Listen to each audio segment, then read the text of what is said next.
Media Islamnet dan radio kesayangan Anda menghadirkan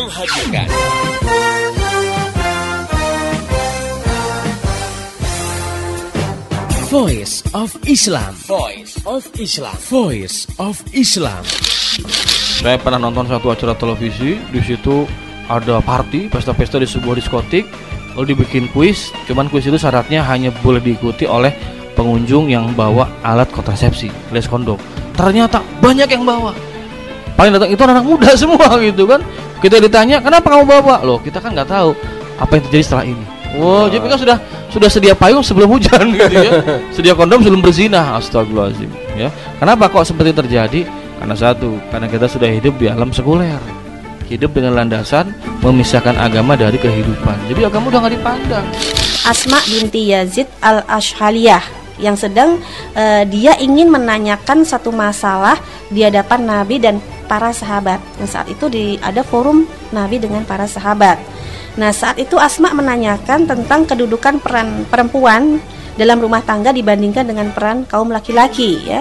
Bagaimana posisinya? Apakah perempuan itu bisa meraih pahala yang seperti laki-laki lakukan gitu ya? Nah, saat itu Rasulullah memuji pertanyaan yang diungkapkan Asma itu di hadapan para sahabat. Nah, ini kan menggambarkan ya bahwa saat itu Asma berbicara, kan ada suaranya di hadapan para sahabat dan Rasulullah memuji dan membiarkan, dan ini menunjukkan bahwa suara itu bukan aurat gitu. Dalam Islam, kehidupan laki-laki dan perempuan itu diatur baik dalam kehidupan umum, misalnya dalam pergaulan di sekolah, di terminal, di jalanan umum, di perkantoran ya gitu. Dan juga di dalam kehidupan khusus di dalam rumah. Jadi memang Islam sudah memberikan batasan-batasan di mana laki-laki dan perempuan itu di dalam bergaul, berkomunikasi itu memiliki aturan-aturan tertentu. Jadi bukan berarti dengan diatur dipisahkan gitu ya kehidupan laki dan perempuan, benar-benar laki perempuan tuh nggak boleh ngomong, nggak boleh ketemu gitu. Ada yang mungkin menganggap kejem banget Islam tuh ya, jadi kayak di karantina gitu laki dengan perempuan. Tidak demikian. Namun ini catatan pentingnya, bukan berarti diperbolehkan jadi segalanya jadi boleh gitu ya. Dalam persoalan yang bersifat pribadi, nah ini tidak boleh laki-laki dan perempuan yang bukan mahramnya itu menjalin hubungan khusus gitu ya tanpa disertai mahram.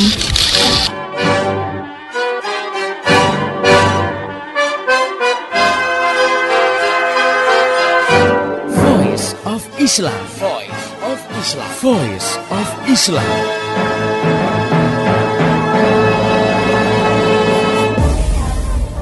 Halo Indonesia, Assalamualaikum warahmatullahi wabarakatuh.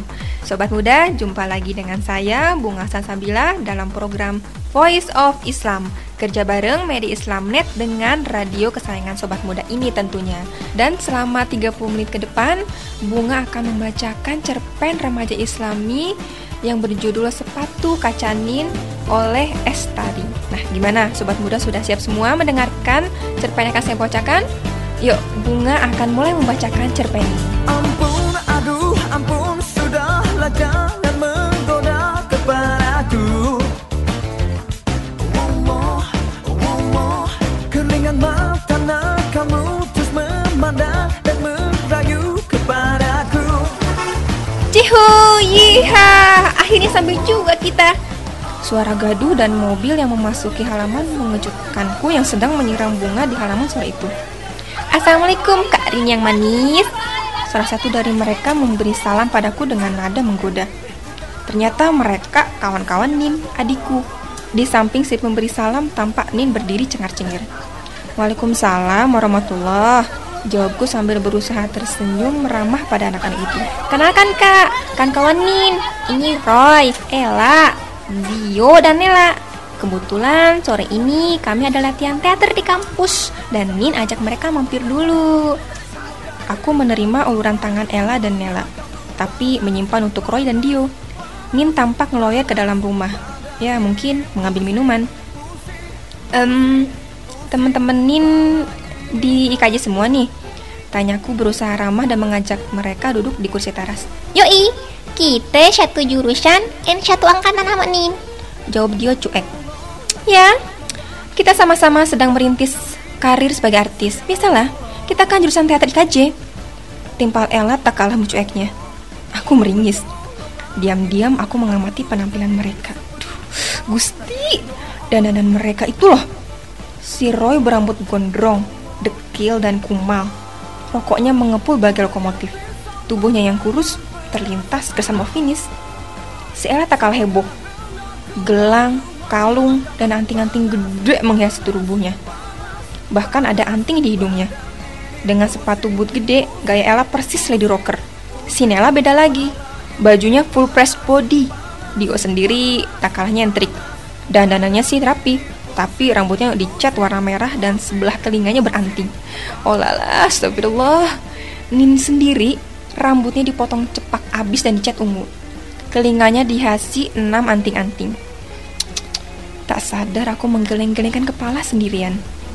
Karini, Nin cabut dulu ya. Tolong pamitin Mami.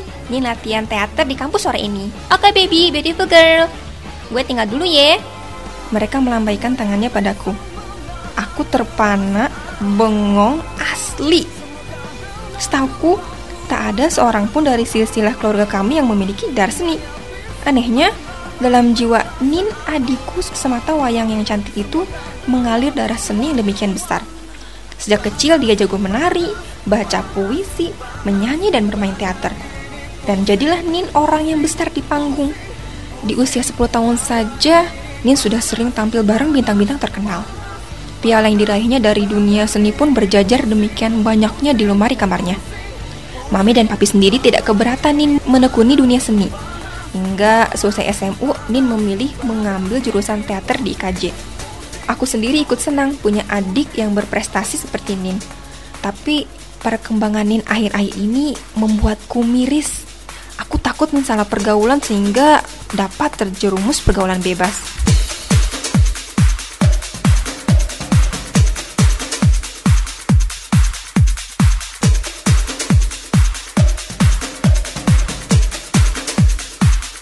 Nin, apa enggak sakit tuh telinga ditindik banyak begitu?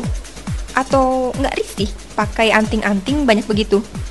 Tanyaku suatu waktu. Enggak dong kak, gue kan artis. Jawabnya ceria. Nin, kamu mau nggak ikut kakak dengerin ceramah di Wali Songo besok? Ntar Kak Rini traktir deh sehabis dari sono. Rayuku.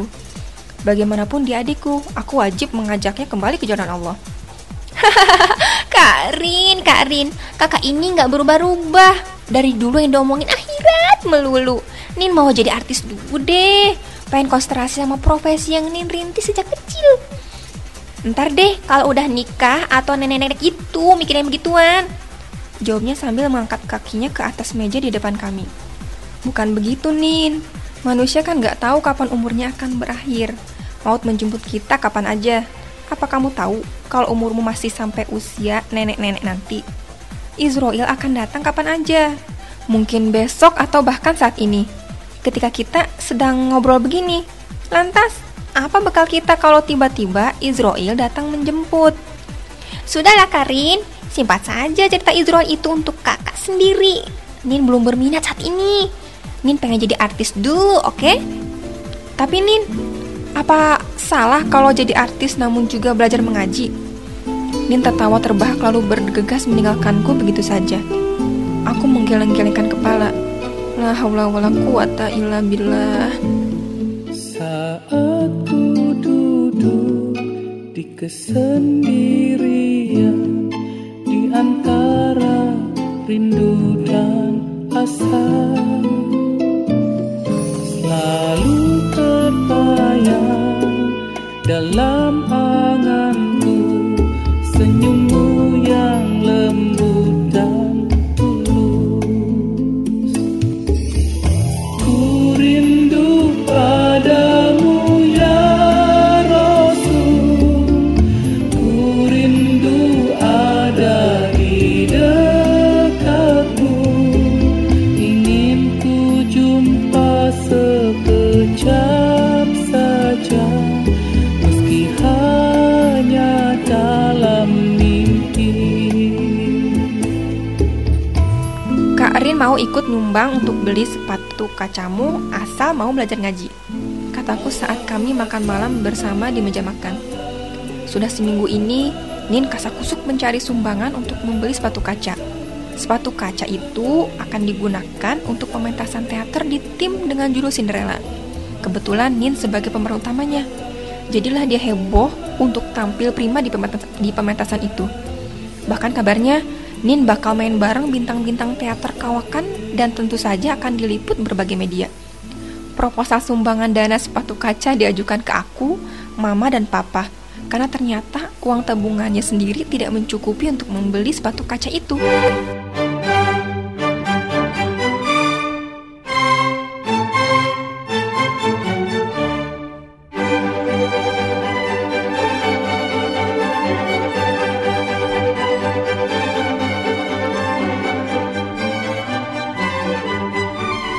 Berapa sih sebenarnya harga sepatu kaca itu?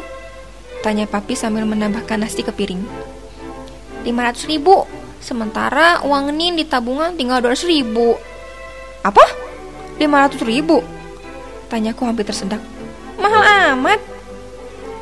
Mami tambahin 100.000 deh, asal Nin mau ngaji. Tambah Mami. Papi juga deh. Jadi yang 300 dibagi bertiga. Rini, Mami, dan Papi. Asal itu tadi, Nin mau belajar ngaji mulai sekarang. Yes, aku surprise banget lihat kekompakan Mama dan Papa. Biasanya sih Papa dan Mama agak cuek lihat kebadungan Nin. Gimana Nin? Are you agree? Tanyaku sambil memasukkan sepotong bakwan ke dalam mulut. Biar Kak Rin ambil uangnya sekarang di ATM. Gimana ya? Berat amat syaratnya. Gini aja deh, Nin pinjam aja duitnya yang 300.000 itu. Utang dulu deh. Ntar bayarnya pakai uang jatah bulanan Nin. Jadi Mama potong aja uang jatah Nin setiap bulannya 50%. Gimana? Setuju? It's fair. Hehehe. Itu mah bukan hutang namanya, tapi uang yang muter-muter. Tak urung uang Mama juga yang dipakai. Dasar si Nin.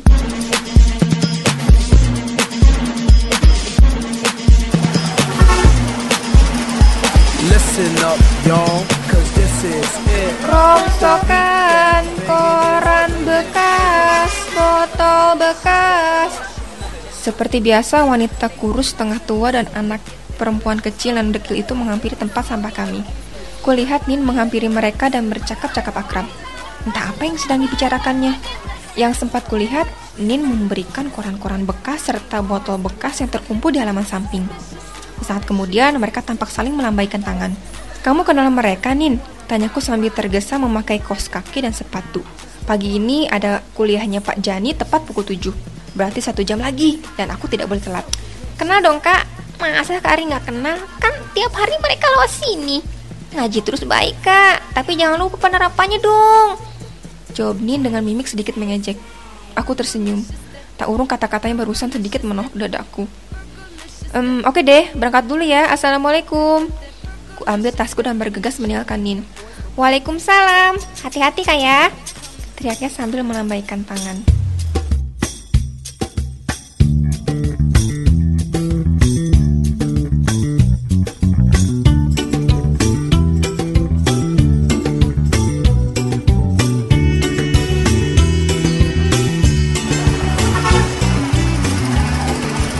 Di dalam metro mini, wajah Nin terus terbayang. Adi dan saudara semata wayangku itu cantik, tinggi, modis meski tomboy. Tetapi sebenarnya berhati lembut dan gemar menolong. Ia tak pernah tega melihat anak-anak jalanan dan para gelandangan. Selalu saja kalau bertemu mereka, Nin sibuk membagikan uang recehnya. Bahkan tak jarang membeli banyak makanan untuk dibagi-bagikan kepada mereka. Namun, bagaimanapun, aku mencemaskan pergaulannya akhir-akhir ini. Lagi pula rasanya aneh, aktivis rohis sepertiku punya adik meta seperti itu. Tak bosan-bosannya aku melakukan pendekatan pada Nin. Tapi sampai hari ini belum juga ada hasilnya. Kadang sedih juga sih, mengapa dakwah ke orang lain lebih mudah daripada ke keluarga sendiri. Yah, mungkin inilah ujian. Ajak saja Nin ikut salat, Rin, ujar Ratis ketika kami baru saja rapat rohis membahas pesantren kilat yang diadakan untuk mengisi liburan semester. Iya Nin, aku juga mau ngajak Asma kok. Ntar biar Nin bareng sama Asma aja di sana, timpal Lisna. ngajak Nin ikutan sanlat. Sejak kapan dia berminat mengaji? Gerutuku. Hush, jangan gitu dong Rin. Siapa tahu hidayah Allah tiba-tiba datang. Lagi pula gak ada jeleknya kan berusaha. Sergah Rati tiba-tiba. Rambutnya masih suka dicat? Atau teman-temannya masih nyentrik-nyentrik? Tanya Lisna tiba-tiba. Aku memajukan bibirku beberapa senti. Lisna dan Ratih memang sahabat terdekatku. Mereka akrab dengan keluargaku. Iya, masih. Pusing aku mikirin anak satu ini. Hati-hati Lorin, salah pergaulan bisa celaka. Bisa kena narkoba adikmu itu. Juga virus HIV. Aku agak tersinggung dengan ucapan Lisna. Nin gak separah itu kok, Lis. Iya, aku tahu. Lisna menukar tempat duduknya. Hati-hati saja. Kamu kan sedikit banyak tahu bagaimana hidup dan pergaulan orang-orang panggung. Biasanya mereka sangat bebas dan rawan terkena narkoba. Kamu gak mau kan kehilangan adikmu? Sayang sekali kalau itu sampai terjadi. Nin cerdas, cantik, dan berpotensi. Kenapa gak kamu coba aja arahkan dia masuk ke teater yang islami? Misalnya teater muslimah seperti teater beningnya Mbak Helvi Tiana Rosa itu loh. You tahu kan? Toh di sana Nin tetap dapat menyalurkan bakat seninya. Aku hanya mengangkat bahu mendengarkan ceramah Lisna yang panjang lebar. Oh, kok ngomongnya jadi menakut-nakuti gitu sih?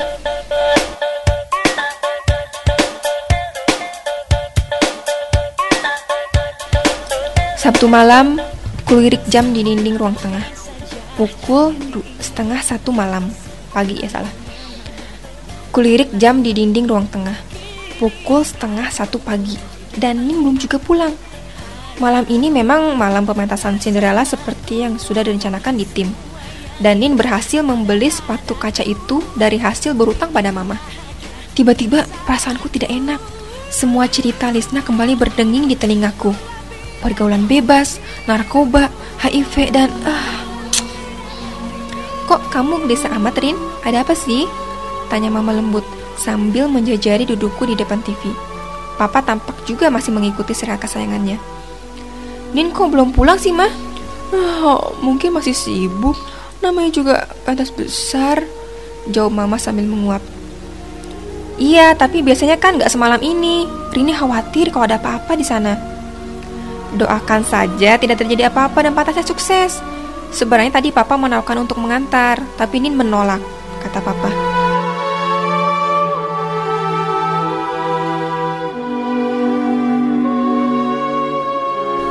Waktu terus bergulir dan kami tak bisa memejamkan mata.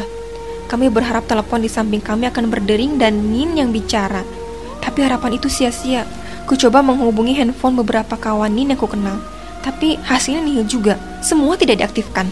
Tepat pukul 3 dini hari pintu diketuk. Aku berlari ke arah ruang tamu dan mengintip dari jendela diikuti papa dan mama. Itu dia, Nin. Tapi kenapa langkahnya terseok-seok begitu? Kataku setengah bertanya entah pada siapa. Buru-buru kubuka pintu dan cepat-cepat kami menghampiri Nin. Bajunya memerah terkena cipratan darah. Mama langsung berlari dan memeluk Nin panik. Kamu kenapa, Nin? Bajunya berdarah, ya Allah. Robi, aku menggigit bibirku kuat-kuat. Persendianku terasa lemas seketika. Bayangan buruk menyerangku tiba-tiba. Benarkah apa yang dikatakan Lisa tempo hari? Papa membimbing Nin duduk di ruang tamu. Sementara aku berlari ke dapur mengambilkan segelas air putih. Nin gak jadi pentas. Sebenarnya tadi mau telepon. Kenapa Nin? Tanyaku tak sabar sambil memberikan segelas air putih padanya. Waktu berangkat siang tadi Nin bertemu Aminah. Itu loh anak perempuan yang tiap hari memulung di tempat sampah kita bareng emaknya. Terus suara ibu tampak bergetar. Emaknya tertabrak mobil di jalan depan. Si penabrak melarikan diri dengan mobil mewahnya. Dasar orang kayak gila. Nin bersungut-sungut tampak kesal sekali. Lantas kini papa yang tidak sabar menunggu cerita Nin. Tak ada seorang pun yang menolong. Waktu Nin lihat Aminah, ia menangis dan nyawa emaknya tidak tertolong lagi. Suara Nin serak. Parasnya memerah. Kini air matanya berdesakan di sudut matanya. Akhirnya Nin mengantar jenazah emak Aminah ke rumahnya dan mengurus pemakamannya hingga menjelang malam. Terus kamu dapat duit dari mana untuk mengurus keperluan pemakaman itu? Tanyaku tiba-tiba. Nin Nin menjual lagi sepatu kaca itu. Biarlah Nin rela membatalkan pentas itu. Karin benar, maut, kematian akan menghampiri kita kapan aja. Tadi pagi emaknya Aminah masih memulung di depan sana. Siangnya Nin kembali terisak-isak. Semua terdiam, hening dan haru. Nin yang selengean, Nin yang badung, Nin yang nyentrik. Tak disangka hatinya selembut sutra. Ma, Pa, Karin, Nin mulai sekarang mau belajar ngaji. Asal apa? Sautku cepat. Asal semua mau bantu Nin. Nin ingin mengasuh Aminah di rumah ini. Kasihan dia sebatang kara. Bapaknya sudah meninggal setahun yang lalu. Kami saling berpandangan lalu mengangguk serempak. Kurangkul bawa adikku penuh kasih. Robi, bawalah cahaya hidayahmu padanya. Air mataku pun menetes. Saat ku duduk di kesendirian, di antara rindu dan asa, selalu terbayang dalam anganku senyummu yang lembut dan tulus. Ku rindu padamu ya Rasul, ku rindu ada di dekatmu. Ingin ku jumpa sekejap saja, meski hanya dalam mimpi.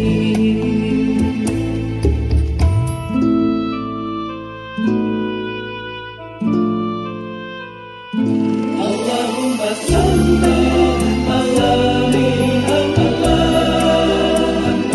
ya Rabbi salli alaihi wa sallim. Allahumma salli ala Muhammad ya Rabbi salli alaihi wa sallim.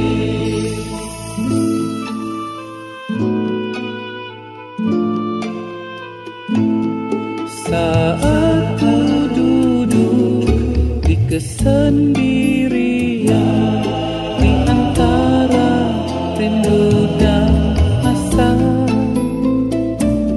selalu terbayang dalam anganku senyummu yang lembut dan tulus.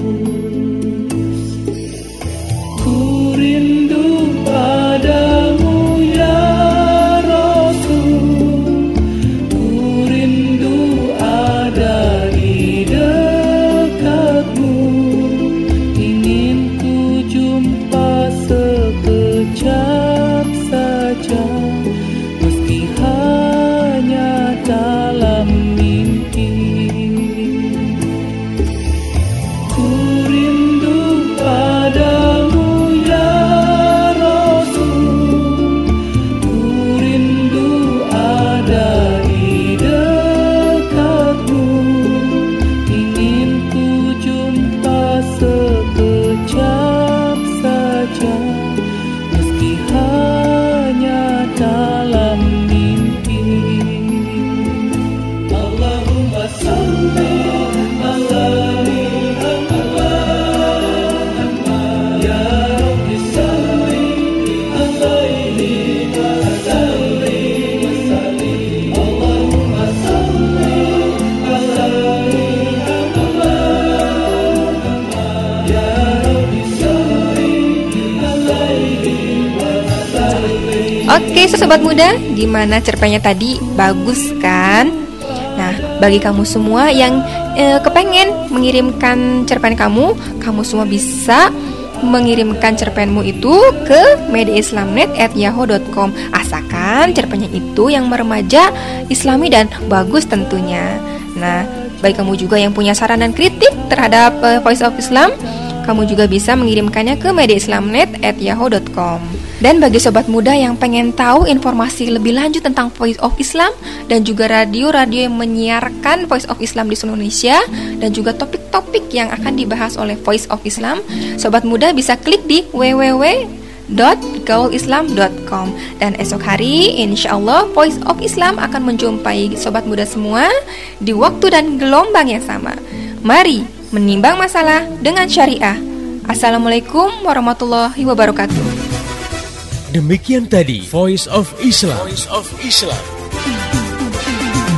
Semoga hikmah yang terkandung bermanfaat untuk kita semua. Amin, amin, amin. Ya Robbal Alamin.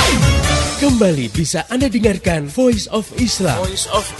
Menghadirkan topik-topik seputar kehidupan kita esok hari di waktu dan gelombang yang sama.